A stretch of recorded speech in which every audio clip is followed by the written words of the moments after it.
The soldiers killed large numbers of fish every day, but they did not eat any of it. Instead, they boiled the fish in iron pots to make fish oil. Then they poured the fish oil into bamboo tubes. The oil flowed through the tubes into eggshells, which were sealed inside jars. The soldiers threw the jars at a stone wall to test their bombs, but the general was disappointed. So the soldiers quickly added more eggshells to the ceramic jars. Once the mixture was thick enough, they threw another jar at the wall. Flames burst out, but the general still was not satisfied. The soldiers then added a large amount of sulfur powder into the jars and lit them on fire to test the effect. The fire lit up the whole wall, but even that did not impress the general. Finally, the soldier used his last trick. He picked the largest jar, filled it to the top, and hurled it at the stone wall with all his strength. The next second, a huge explosion shook the air. Flames roared and engulfed the general. This time, he was pleased with the bomb's power. He needed these bombs for a battle scheduled to happen 3 days later. Meanwhile, the enemy's strategist was troubled. They did not have enough arrows for the coming battle. Then he noticed a turtle shedding tears and predicted that a heavy fog would roll in that night.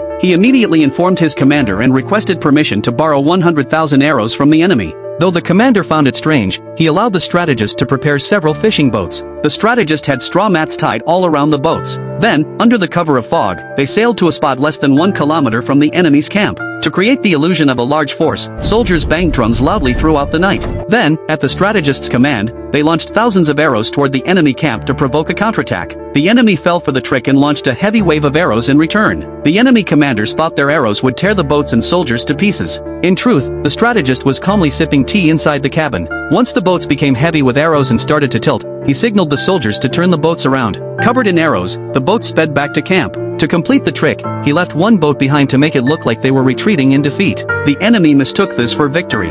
Soon after, the enemy commanders went to claim their reward, but instead of a prize, the general had them arrested. He had seen the intentionally abandoned boat and realized they had fallen into a clever trap. By then, 100,000 arrows had already landed in the hands of the enemy.